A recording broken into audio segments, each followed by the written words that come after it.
ரொம்ப நாளுக்கு அப்புறம் இன்னைக்கு தான் நம்ம ஸ்டாக் மார்க்கெட்ல இன்வெஸ்ட்மெண்ட் பண்ண நிறைய பேர் ரொம்ப சந்தோஷமா இருப்பாங்க. ஏன் அப்படின்னா ரொம்ப நாளைக்கு அப்புறம் நம்ம ஸ்டாக் மார்க்கெட்ல இருக்கக்கூடிய நிறைய இண்டெக்ஸ் இன்னைக்கு பாசிட்டிவா வந்து க்ளோஸ் ஆயிருக்கு. நிறைய ஸ்டாக்கோட பிரைஸ் இன்னைக்கு பாசிட்டிவா வந்து க்ளோஸ் ஆயிருக்கு. வழக்கம் போல சில்வர் அண்ட் கோல்டோட பிரைஸ் இன்க்ரீஸ் ஆகிட்டே இருக்கு. அதை பத்தி பார்ப்போம்.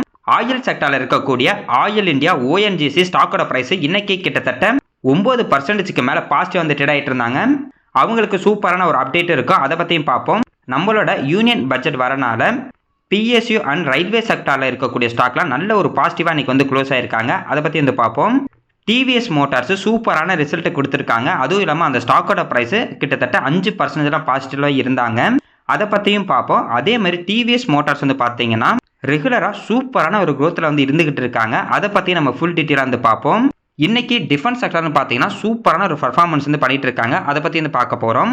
நிஃப்டி 50 கிட்டத்தட்ட 167 புள்ளி பாசிட்டிவாக தான் வந்து க்ளோஸ் ஆகிருக்கு. காலையிலேருந்து பார்த்தீங்கன்னா நல்ல ஒரு பாசிட்டிவ் ஓப்பன் ஆனாங்க. அதுக்கப்புறம் கொஞ்சமாக கீழே போனாங்க. மறுபடியும் ரெக்கவர் ஆகி நல்ல ஒரு பாசிட்டிவ் வந்துட்டாங்க. பேங்க் வந்து பார்த்தீங்கன்னா கிட்டத்தட்ட 6% வந்து பாசிட்டிவாக இருந்தாங்க. எம்ஓ டிஃபென்ஸ் இந்த இடிஎஃப் வந்து பார்த்தீங்கன்னா கிட்டத்தட்ட ஒரு கட்டத்தில் 7% எல்லாம் பாசிட்டிவ் வந்து இருந்தது. அதாவது இடிஎஃப் வந்து பார்த்தீங்கன்னா 7% இன்னைக்கு வந்து பாசிட்டிவ் இருந்தாங்க. டிஃபென்ஸ் செக்டார் இருக்கக்கூடிய நிறைய ஸ்டாக்கோட பிரைஸ் இன்னைக்கு கிட்டத்தட்ட 10% வந்து பாசிட்டிவ் இருந்தாங்க.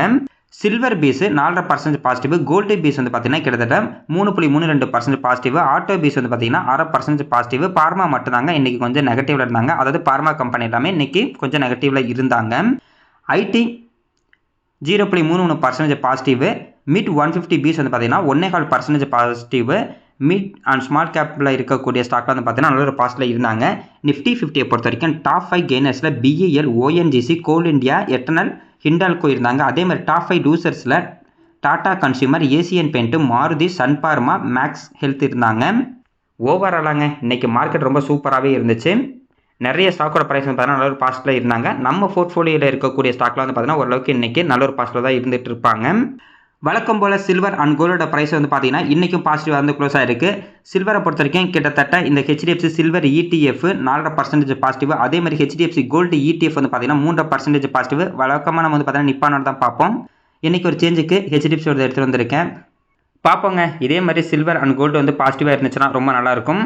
இல்லை சடன் வந்து பார்த்தீங்கன்னா சில்வர் வந்து போன வாரம் எப்படி ஒரு 20% கீழே போணுச்சோ அதே மாதிரி மறுபடியும் ஒரு 20% கீழே போணுச்சு அப்படின்னா நமக்கு மறுபடியும் நல்ல ஒரு வாய்ப்பாக இருக்கும். வெயிட் பண்ணி வந்து பார்ப்போம். இன்க்ரீஸ் ஆகிற வரைக்கும் ஆகிட்டே இருக்கட்டும். இன்னைக்கு குரூடாயில் பிஸ்னஸில் இருக்கக்கூடிய ஆயில் இந்தியாவாக இருக்கட்டும், ஓஎன்ஜிசியாக இருக்கட்டும், ரிலையன்ஸ் இண்டஸ்ட்ரீஸ் எல்லாமே இன்னைக்கு நல்ல ஒரு பாசிட்டிவாக இருந்தாங்க. ஃபர்ஸ்ட் வந்து பார்த்தீங்கன்னா குரூடாயிலோட பிரைஸ் கீழே போயிட்டு இருக்குன்னா ஆயில் இந்தியா அண்ட் ஓஎன்ஜிசி இந்த ரெண்டு ஸ்டாக்கோட பிரைஸும் அதில் கையில் இருந்து லோ போய்கிட்டே இருந்தாங்க. இப்போ குரூடாயிலோட பிரைஸ் கொஞ்சம் கொஞ்சமாக இன்க்ரீஸ் ஆகிட்டு இருக்கனால மறுபடியும் வந்து பார்த்தீங்கன்னா ஆயில் இந்தியா அண்ட் ஓஎன்ஜிசி ஸ்டாக்கோட பிரைஸ் அப்படியே மறுபடியும் பாசிட்டிவாக வர ஆரம்பிச்சிட்டாங்க. ஆயில் இந்தியாவில் பார்த்தீங்கன்னா கிட்டத்தட்ட 400 ரூபாய்க்கு கீழே போயிருந்தாங்க. இப்போ 490 ரூபா வந்துட்டாங்க. அதுவும் இன்னைக்கெல்லாம் 9% பாசிட்டிவ் வந்து க்ளோஸ் ஆயிருக்காங்க. அதே மாதிரி தான் ஓஎன்ஜிசியும் கிட்டத்தட்ட 8% பாசிட்டிவாக வந்து க்ளோஸ் ஆகியிருக்காங்க. ரெண்டாவது ஒரு நல்ல நியூஸ் என்னன்னா ஓஎன்ஜிசி வந்து பார்த்தீங்கன்னா ரிலையன்ஸ் இண்டஸ்ட்ரீஸோட ஒரு அக்ரிமெண்ட் வந்து சைன் பண்ணியிருக்காங்க. டீப் வாட்டர் ரிசோர்ஸ் வந்து பார்த்தீங்கன்னா ஷேர் பண்ணிக்கலாம் அப்படின்ற மாதிரி. அதாவது ஓஎன்ஜிசியும் ரிலையன்ஸ் இண்டஸ்ட்ரீஸ் இவங்க ரெண்டு பேருமே வந்து பார்த்தீங்கன்னா கடலுக்குள்ளே இருக்க ஆன்ஷோர் அண்ட் ஆஃப்ஷோர் ரிசோர்ஸை வந்து நம்ம வந்து ஷேர் பண்ணிக்கலாம். அதாவது இவங்க வந்து பார்த்தீங்கன்னா குரூடாயில் இருக்கனால குரூடாயில் தான் வந்து பார்த்தீங்கன்னா பூமியில் இருந்து எடுத்து ப்ராசஸ் பண்ணுறாங்க. அந்த மாதிரி எடுக்கும்போது அந்த ரிசோர்ஸை இந்த கம்பெனி ரிலையன்ஸை வந்து ஷேர் பண்ணிக்கலாம் அப்படின்ற ஒரு அக்ரிமெண்ட்டு இன்னைக்கு போட்டிருக்காங்க. அதையும் வந்து பார்த்தீங்கன்னா ஒரு பாசிட்டிவாக எடுத்துக்கிட்டு தான் இன்னைக்கு இந்த ஸ்டாக்கோட ப்ரைஸ்லாம் நல்ல ஒரு பாசிட்டிவ் வந்து க்ளோஸ் ஆயிருக்கு.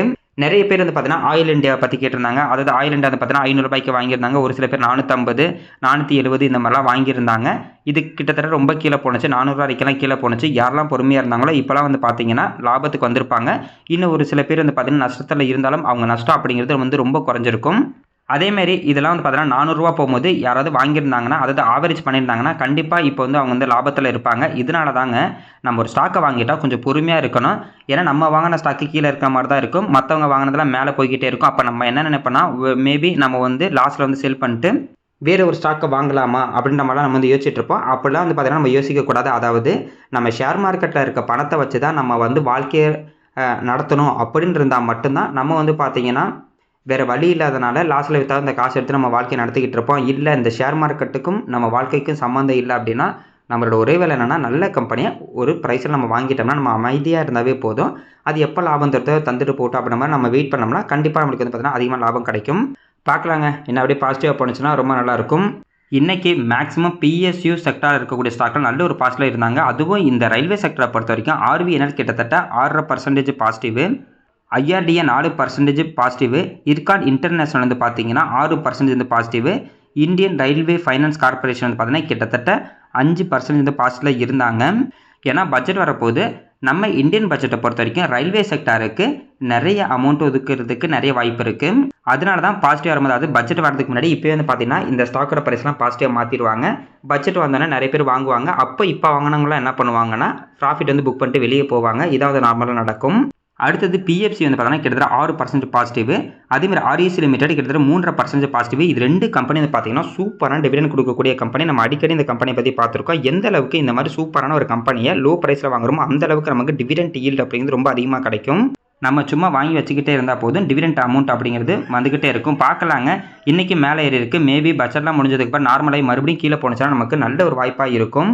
எப்பயுமே ஸ்டாக் வந்து பார்த்தீங்கன்னா கீழே இருக்கும்போது நம்ம வந்து பயப்படவே கூடாதுங்க. ஏன் அப்படின்னா நம்ம வந்து 1 மாதம் 2 மாதம் தான் மார்க்கெட்டில் இருக்கோம் அப்படின்னா அப்போ வந்து பயம் இருக்கும்.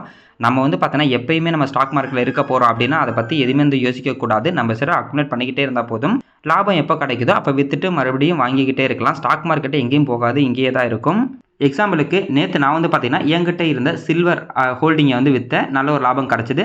அப்படியே நான் வந்து பார்த்தீங்கன்னா வேறு ஒரு ஸ்டாக்கை வாங்கியிருக்கேன், அதுவும் இன்றைக்கி நல்ல ஒரு பாசிட்டிவ் தான் இருந்துகிட்டு இருக்கு. இதுக்காக நான் சில்வரை வாங்கலை அதனால் பார்த்தீங்கன்னா நான் பயந்துட்டு இருக்கணும், அதாவது நான் இன்க்ரீஸ் ஆகிட்டே இருக்கும் அப்போலாம் அவசியமே கிடையாதுங்க. மேபி நேற்று வாங்கியிருக்க ஸ்டாக்கு இன்னும் கொஞ்சம் நல்லா லாபம் கொடுத்ததுக்கப்புறம் அந்த ஸ்டாக் விற்றுட்டு கூட நான் வேறு எதாவது போய் வாங்கினாலும் வாங்குவேன். அதனால் ஸ்டாக் மார்க்கெட் அப்படிங்கிறது இங்கே தான் இருக்க போது, நம்மளும் ஸ்டாக் மார்க்கெட்டுக்குள்ளே தான் இருக்க போகிறோம். அதனால் ஒரு வாய்ப்பு மிஸ் ஆயிடுச்சு அப்படிங்கிறதுக்காக அவசரப்பட்டுலாம் ஹையில் போய் எதுவும் வாங்கவும் கூடாது. நம்மளுக்கான ஆப்பர்ச்சுனிட்டி அப்படின்றது வெயிட் பண்ணால் கண்டிப்பாக வரும். இன்றைக்கி டிஃபென்ஸ் செக்டார் இருக்கக்கூடிய நிறைய ஸ்டாக்கு நல்ல ஒரு பாசிட்டிவ் இருந்தாங்க. அதுவும் பார்த்தீங்கன்னா மசகான் டெக் ஷிப்பில்டர்ஸ் கிட்டத்தட்ட 7% வந்து பாசிட்டிவில் வந்து க்ளோஸ் ஆனாங்க. சோலார் இண்டஸ்ட்ரீஸ்லாம் வந்து பார்த்தீங்கன்னா 9% பாசிட்டிவில் இருந்தாங்க. இது ரெண்டுமே ரொம்ப சூப்பரான ஒரு கம்பெனி. டிஃபென்ஸ் செக்டரை பொறுத்த வரைக்கும் இந்த 2 கம்பெனி வந்து பார்த்தீங்கன்னா எனக்கு ரொம்ப ரொம்ப பிடிச்ச கம்பெனி. அடுத்தது ஜிஆர்எஸ்சி வந்து பார்த்தீங்கன்னா கிட்டத்தட்ட 5% positive, Bharat dynamics 6% positive, Cochin ஷிப்யார்டும் கிட்டத்தட்ட 6% பாசிட்டிவ். இன்னைக்கு டிஃபென்ஸ் செக்டர் இருக்கக்கூடிய ஸ்டாக்கும் நல்ல ஒரு பாசிட்டிவில் இருந்தாங்க. ஏன்னா இதுவும் வந்து பார்த்தீங்கன்னா பட்ஜெட் வரப்போகுது. மேபி பட்ஜெட்டில் நம்ம இந்தியா வந்து பார்த்தீங்கன்னா அதிகமான பட்ஜெட் வந்து டிஃபென்ஸ் செக்டருக்கு வந்து ஒதுக்குறதுக்கு நிறைய வாய்ப்பு இருக்குது. அதனால தான் இப்போயே வந்து இன்க்ரீஸ் பண்ண ஆரம்பிச்சிட்டாங்க. ஆனால் இந்த ஸ்டாக்ல வந்து பார்த்தீங்கன்னா இப்போ லாஸ்ட்டு கொஞ்சம் நாளாவே ரொம்ப கீழே இருந்தாங்க. அதாவது அதோட ஹையிலேருந்து எல்லாம் கீழே இருந்தாங்க. இன்றைக்கே கிட்டத்தட்ட 7 to 8% வந்து இன்க்ரீஸ் பண்ணி விட்டாங்க. மசகான் டெக்லாம் நான் அடிக்கடி சொல்லிட்டு இருந்தோம், அப்படியே விவசாயம் மேலே வந்துச்சு. சோலார் இண்டஸ்ட்ரீஸ் வந்து பார்த்தீங்கன்னா கிட்டத்தட்ட 9% இன்றைக்கி வந்து இன்க்ரீஸ் ஆயிருச்சு. பார்ப்போங்க, அமைதியாக பொறுமையாக இருப்போம், நம்மளுக்கான லாபம் கண்டிப்பாக நம்மளுக்கு வரும். டிஃபென்ஸ் செக்டரில் வந்து பார்த்தீங்கன்னா எம்ஓ டிஃபென்ஸ் இருக்குது, அதாவது Motilal Oswal Nifty India defence ETF. இந்த இடிஎஃப் நம்மளும் 66 ரூபாயில் இருக்கும்போது நம்ம வந்து பார்த்துக்கிட்டு தான் இருக்கோம். இப்போ வந்து பார்த்தீங்கன்னா 89 ரூபாய்க்கு இருக்குது. ஒரு கட்டத்தில் 100 ரூபாய்க்கு மேலே போணுச்சு. அதுக்கப்புறம் குறைஞ்சி வந்து பார்த்தீங்கன்னா 82 ரூபா வரைக்கும்லாம் வந்துச்சு. இப்போ மறுபடியும் இன்றைக்கே கிட்டத்தட்ட 5 ரூபா வந்து இன்க்ரீஸ் ஆகிருக்கு. கிட்டத்தட்ட 6% பாசிட்டிவாக தான் இந்த இடிஎஃப் வந்து க்ளோஸ் ஆகிருக்கு. இந்த இடிஎஃப்ல வந்து பார்த்தீங்கன்னா கிட்டத்தட்ட 18 கம்பெனி இருக்குது. இப்போ இண்டிவிஜுவலாக ஒரு டிஃபென்ஸ் கம்பெனியில் போய் இன்வெஸ்ட்மெண்ட் பண்ணுறதுக்கு ஒரு மாதிரி இருந்துச்சுன்னா இந்த இடிஎஃப் வந்து பார்த்தீங்கன்னா நல்ல ஒரு ஆப்ஷனாக இருக்கும். இதில் வந்து பார்த்தீங்கன்னா பாரத் டைனாமிக்ஸ் இருக்குது. இந்த இடிஎஃப்ல கிட்டத்தட்ட 20% இந்த கம்பெனியோட ஹோல்டிங் தான் இருக்குது. ஹிந்துஸ்தான் ஏரோநாட்டிக்ஸ் வந்து பார்த்தீங்கன்னா 19.98%, பாரத் ஃபோர்ஜ் வந்து 14%, சோலார் இண்டஸ்ட்ரீஸ் 10% இருக்காங்க.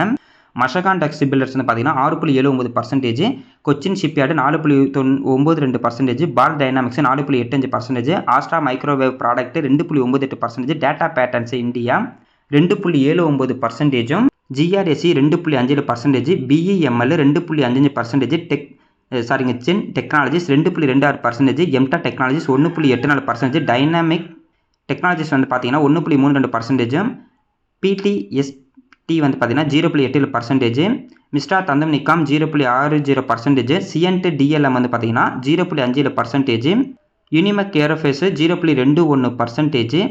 ஹோல்டிங் வந்து இந்த இடிஎஃப்ல இருக்குது. அதாவது இந்த இடிஎஃப் நம்ம வாங்கும்போது நம்ம அமௌண்ட் வந்து பார்த்தீங்கன்னா இந்த பர்சன்டேஜ் வைஸ் தான் அலோகேஷன் வந்து ஆகும். இந்த இடிஎஃப் வந்து பார்த்தீங்கன்னா சூப்பரான ஒரு இடிஎஃப். டிஃபென்ஸை பொறுத்த வரைக்கும் கடைசி வரைக்கும் இருந்துகிட்டு தான் இருக்கும். அதுவும் நம்ம இந்தியா வந்து பார்த்தீங்கன்னா டிஃபென்ஸை எப்பயுமே வந்து நல்ல ஒரு க்ரோத்தில் தான் வச்சுருக்காங்க. பார்ப்போங்க, இந்த பட்ஜெட்டில் கண்டிப்பாக வந்து டிஃபென்ஸ் வந்து நல்ல ஒரு பாசிட்டிவ் நியூஸ் வந்துச்சுன்னா இன்னமும் நல்ல இன்க்ரீஸ் ஆகிறதுக்கு நிறைய வாய்ப்பு இருக்குது. ஒரு சில பேர்லாம் என்ன நினைக்கிறாங்கன்னா பென்னி ஸ்டாக் வாங்கினா அது 5 ரூபா 10 ரூபாய்க்கு வாங்கினா ஈஸியாக 20 ரூபா 30 ரூபா போகும், நம்மளுக்கு அதிகமான லாபம் கிடைக்கும் அப்போ நம்மளாம் யோசிக்கிறாங்க. அவங்களாம் என்ன பண்ணாங்கன்னா பென்னி ஸ்டாக்லாம் விட்டுட்டு, அதாவது பென்னி ஸ்டாக்லாம் வந்து பார்த்தீங்கன்னா எப்பயாவது ஏதாவது ஒரு கம்பெனி தான் ஏதாவது இன்க்ரீஸ் ஆகும், அதுக்கப்புறம் நல்ல பாப்புலர் ஆனதுக்கப்புறம் அந்த ஸ்டாக்லாம் விற்றுட்டு மறுபடியும் கீழே கொண்டு போயிடுவாங்க. அதுக்கு பதிலாக இந்த மாதிரி சூப்பரான இடிஎஃப்லாம் நிறைய இருக்குது. இந்த மாதிரி இடிஎஃப்பை நம்ம வந்து பார்த்தீங்கன்னா எப்பயுமே வந்து ட்ரை பண்ணலாம். டாடா மோட்டார்ஸ் இன்றைக்கி கிட்டத்தட்ட 4% பாசிட்டிவில் இருந்தாங்க. ஆக்சுவலாக டாடா மோட்டார்ஸை பொறுத்த வரைக்கும் பார்த்தீங்கன்னா இதுக்கு முன்னாடி ஒரே கம்பெனி தான் இருந்துச்சு. இப்போ 2 கம்பெனியாக இருக்குது. அதாவது டாடா மோட்டார்ஸ் லிமிடெட் அப்படின்னா டாடா மோட்டார்ஸ் கமர்ஷியல் வெஹிக்கிள், அதேமாதிரி டாடா மோட்டார்ஸ் பேசஞ்சர் வெஹிக்கிள் இந்த மாதிரி இருக்குது. இதுக்கு மேலே டாடா மோட்டார்ஸ் ரொம்ப ஹையில் வாங்கியிருந்தாங்கன்னா இப்போ 2 ஷேர் நம்மகிட்ட இருந்துச்சுன்னா கொஞ்சம் நெகட்டிவ் தான் இருக்கும். இருந்தாலும் இந்த டாடா மோட்டார்ஸ் சிவி யாராவது தனியாக வாங்கியிருந்தாங்கன்னா அவங்க இப்போதைக்கு லாபத்தில் வந்து இருப்பாங்க.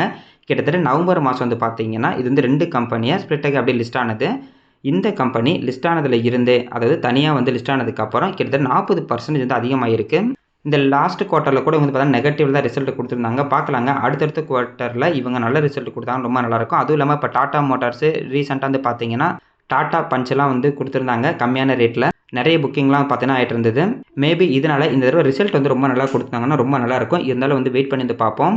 அடுத்தது TI India and CG power. CG பவரை பொறுத்த வரைக்கும் இன்றைக்கி கிட்டத்தட்ட 9% பாசிட்டிவாக தான் வந்து க்ளோஸ் ஆகிருக்கு.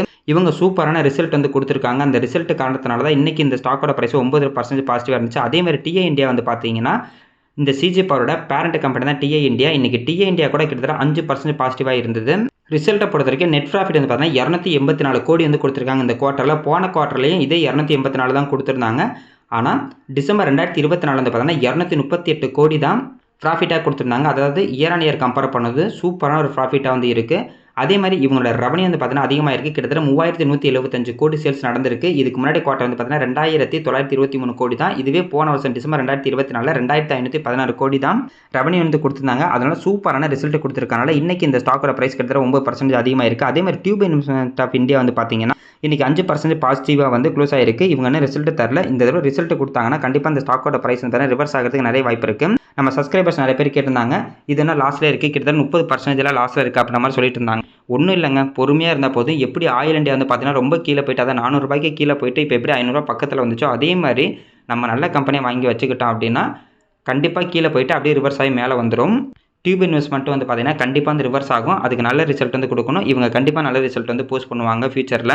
அது வரைக்கும் நம்ம வந்து பார்த்தீங்கன்னா கொஞ்சம் அமைதியாக இருந்தால் போதும். ஏன் அப்படின்னா இவங்களோட ப்ரொமோட்டர் வந்து பார்த்தீங்கன்னா முருகப்பா குரூப் தான். முருகப்பா குரூப் வந்து பார்த்தீங்கன்னா ரொம்ப ட்ரஸ்டடான ஒரு குரூப்பு. பிஸ்னஸ் வைஸும் பார்த்தீங்கன்னா சூப்பரான பிஸ்னஸ் பண்ணுறவங்க. அதனால் அவங்களோட குரூப் மேலே ரொம்ப நம்பிக்கை இருக்குது. அதனால் ஒன்றுமே பயப்பட வேண்டாம். நம்ம கொஞ்சம் அமைதியாக இருந்தால் போதும். அடுத்தது டிவிஎஸ் மோட்டார் கம்பெனி இன்றைக்கி வந்து பார்த்தீங்கன்னா ரிசல்ட் கொடுத்துருக்காங்க. ரிசல்ட்டை பொறுத்த வரைக்கும் சூப்பரான ஒரு ரிசல்ட் வந்து கொடுத்துட்ருக்காங்க. சூப்பரான ஒரு பர்ஃபார்மன்ஸ் இருக்கக்கூடிய கம்பெனி வந்து பார்த்தீங்கன்னா டிவிஎஸ் மோட்டார்ஸ். அதனால் இன்றைக்கி கிட்டத்தட்ட 5% பாசிட்டிவாக வந்து க்ளோஸ் ஆனது. இந்த கம்பெனி வந்து பார்த்தீங்கன்னா உண்மையிலுமே ரொம்ப சூப்பரான ஒரு கம்பெனி. இந்த கம்பெனியோட ப்ராடக்ட் அப்படின்னு நிறைய பேர் வாங்கிட்டு இருக்கோம். அதாவது டிவிஎஸ் மோட்டார்ஸோட வெஹிக்கிள் சேல்ஸ் வந்து பார்த்தீங்கன்னா ரொம்ப அதிகமாகவே இருக்கும். இப்போ நான்லாம் வந்து பார்த்தீங்கன்னா கிராமம் தான். கிராமத்தில் வந்து பார்த்தீங்கன்னா மேக்ஸிமம் எல்லாத்து வீட்லேயும் எப்படியாவது எக்ஸல் வந்து பார்த்தீங்கன்னா இருக்கும். ஒரு 5 வீடு இருக்குன்னா கண்டிப்பாக டிவிஎஸ் பைக் ஏதாவது ஒன்று அவங்க வந்து வச்சுருப்பாங்க. அதே மாதிரி யங்ஸ்டர்ஸ்க்கு வந்து பார்த்தீங்கன்னா அப்பாச்சி இருக்குது, இவங்ககிட்ட ஸ்கூட்டி இருக்குது. அதே மாதிரி வந்து பார்த்தீங்கன்னா எலக்ட்ரிக்கில் வந்து டிவிஎஸ் ஐக்யூபும் கொண்டு வந்துட்டாங்க. ஸ்கூட்டியை பொறுத்த வரைக்கும் ஜூபிட்டர் தாங்க இன்ன வரைக்கும் நிறைய பேர் வாங்குறது. டிவிஎஸ் ஜூபிட்டர் தான் வாங்கிட்டு இருக்காங்க. அதுவும் இல்லாமல் நம்ம தமிழ்நாட்டு கம்பெனி தான். இதோட ஹெட் குவார்ட்டர்ஸ் வந்து பார்த்தீங்கன்னா சென்னையில் தான் வந்து இருக்குது. இவங்களோட மார்க்கெட் கேப்பு 1,77,181 கோடிக்கு மேலே இருக்குது. ஸ்டாக்கோட பி ரேஷியோ 68 இருக்குது. இண்டஸ்ட்ரி பி ரேஷியோ 26 இருக்குது. புக் வேல்யூ 171 ரூபா தான். ROC 15%, ROE 28%, ROIC 37%, OPM 15%, சூப்பரான ஒரு பர்சன்டேஜ். இன்டென்சிட்டி வேல்யூ 735 இருக்குது. பிஜி ரேஷியோ 1.68 தான் இருக்காங்க. டெப்ட் ஈக்விட்டி வந்து பார்த்தீங்கன்னா 2.08 இருக்காங்க. ப்ரைஸ் டு புக் வேல்யூ 21 இருக்குது. ஓவராலாக அந்த ரேஷியோ வச்சு பார்க்கும்போது இந்த ஸ்டாக் வந்து கொஞ்சம் ஓவர் வேல்யூஷன் தான் அப்படின்ற மாதிரி இருக்கும். இருந்தாலும் இவங்களோட க்ரோத் அப்படிங்கிறது ரொம்ப நல்லாவே இருக்குது. அதனால தான் இந்த ஸ்டாக்கை இந்த அளவுக்கு கொஞ்சம் ஹை வேல்யூஷன் வந்து வச்சுருக்காங்க. இப்போ ரிசல்ட் கொடுத்துருக்காங்க. ரிசல்ட் வந்து பாருங்கள், இந்த டிசம்பர் 2025 சேல்ஸ் 14,756 கோடி, நெட் ப்ராஃபிட்டாக 891 கோடி வந்து கொடுத்துருக்காங்க. இதுவே போன குவார்ட்டர் வெறும் 833 கோடி தான் ப்ராஃபிட் வந்து கொடுத்துருக்காங்க. இதுவே போன வருஷம் 6,009 கோடி தான் நெட் ப்ராஃபிட்டாக கொடுத்துருந்தாங்க. இயர் ஆன் இயர் பார்த்தாலும் சரி இல்லை குவார்ட்டர் குவார்ட்டர் பார்த்தாலும் சரி சூப்பரான ரிசல்ட் வந்து கொடுத்துருக்காங்க. அடுத்தது இவங்களோட ப்ராஃபிட் அண்ட் லாஸ் ஸ்டேட்மெண்ட் வந்து பார்க்கலாம். மார்ச் 2014 இவங்களோட சேல்ஸ் 8,384 கோடி, நெட் ப்ராஃபிட் வந்து பார்த்தீங்கன்னா 187 கோடி தான் வந்து கொடுத்துருக்காங்க கிட்டத்தட்ட 2014. ஆனால் இப்போது மார்ச் 2025 இவங்களோட சேல்ஸ் 44,089 கோடியாகவும் நெட் ப்ராஃபிட் வந்து பாருங்கள் 2,380 கோடி வந்து கொடுத்துருக்காங்க. இயர் ஆன் இயர் வந்து பார்த்தீங்கன்னா இவங்களோட சேல்ஸ் அதிகமாகிட்டு இருக்குது. நெட் ப்ராஃபிட் அப்படின்னு பார்த்தீங்கன்னா ரொம்ப அதிகமாகிட்டே இருக்குது. இன்னொரு ரொம்ப பாசிட்டிவானதுன்னா இவங்களோட ஓபிஎம் பர்சன்டேஜ் அதிகமாகிட்டு இருக்குது. இதுக்கு முன்னாடி 6%, 7% இருந்த இவங்களோட ஓபிஎம் இப்போ வந்து பார்த்தீங்கன்னா 15% கொண்டு வந்திருக்காங்க. அப்படின்னா இந்த கம்பெனியோட பர்ஃபார்மன்ஸ் அப்படிங்கிறது ரொம்ப சூப்பராக இருக்குது அப்படின்ற மாதிரி அர்த்தம். ஆனால் ஒன்றே என்ன, இவங்களோட அந்த டெப்ட்டு அதாவது இவங்களோட கடன் மட்டும் வந்து பார்த்தீங்கன்னா கொஞ்சம் அதிகமாகிட்டு இருக்கனால இவங்க இன்ட்ரெஸ்ட்டும் கொஞ்சம் அதிகமாக தான் வந்து கட்டிக்கிட்டு இருக்காங்க. இருந்தாலும் இன்ட்ரெஸ்ட் போக இவங்களுக்கு வருஷத்துக்கு 2500 கோடி 3000 கோடி கிடைக்கிறதுலாம் சூப்பரான ஒரு லாபம். ஒரு கம்பெனி நம்ம இப்படி தாங்க சூஸ் பண்ணோம். ஃபஸ்ட்டு ப்ரொமோட்டர் பார்க்கணும். சூப்பரான ப்ரொமோட்டராக நல்ல ஒரு பிஸ்னஸில் இருக்காங்களா, அதே மாதிரி இவங்களோட சேல்ஸு வருஷம் அதிகமாகுதா, ஓபிஎம் பர்சன்டேஜும் வருஷம் வந்து பார்த்தீங்கன்னா கொஞ்சம் அப்படியே பாசிட்டிவாக கொஞ்சம் அதிகமாகிட்டு இருந்துச்சு அப்படின்னா அது வந்து பார்த்தீங்கன்னா சூப்பரான ஒரு பர்ஃபார்மன்ஸில் இருக்குது அப்படின்ற மாதிரி எடுத்த அந்த கம்பெனி. ஸ்டாக்கோட ப்ரைஸ் வந்து பாருங்கள், கிட்டத்தட்ட லாஸ்ட் 5 வருஷத்தில் 566% இந்த ஸ்டாக்கோட ப்ரைஸ் வந்து இன்க்ரீஸ் ஆகிருக்கு. அதே மாதிரி சேல்ஸ் குரோத்தை பொறுத்த வரைக்கும் லாஸ்ட் 5 வருஷத்தில் 19%, ப்ராஃபிட் குரோத் வந்து பார்த்தீங்கன்னா 27%, ஸ்டாக்கோட ப்ரைஸை பொறுத்த வரைக்கும் லாஸ்ட் 5 வருஷத்தில் 46%. இதுவே 10 வருஷத்துக்கு முன்னாடி இந்த ஸ்டாக்கில் ஒருத்தர் முதலீடு பண்ணது கூட வருஷம் 29% இந்த ஸ்டாக்கோட ப்ரைஸ் வந்து இன்க்ரீஸ் ஆகிருக்கும். ரிட்டர்ன் ஈக்விட்டி வந்து பார்த்தீங்கன்னா கிட்டத்தட்ட 25% இருக்குது. ஓவரால் அந்த பர்சன்டேஜ் எல்லாமே சூப்பரான ஒரு பர்சன்டேஜுங்க. கம்பெனியும் பார்த்தீங்கன்னா சூப்பரான ஒரு கம்பெனி, நல்ல ஒரு க்ரோத்தில் இருக்காங்க. இதெல்லாம் வந்து பார்த்தீங்கன்னா லாங் டர்முக்கு சூப்பரான ஒரு கம்பெனி. இந்த மாதிரி கம்பெனியை தாங்க நம்மளும் வந்து பார்த்தீங்கன்னா நல்லா அனலைஸ் பண்ணிட்டு வாங்கணும். பார்ப்போங்க, இன்றைக்கி மார்க்கெட் வந்து பார்த்தீங்கன்னா நல்ல ஒரு பாசிட்டிவாக தான் க்ளோஸ் ஆகிருக்கு. மேபி நாளைக்கும் நல்ல ஒரு பாசிட்டிவில் இருந்துச்சுன்னா ரொம்ப நல்லாவே இருக்கும்.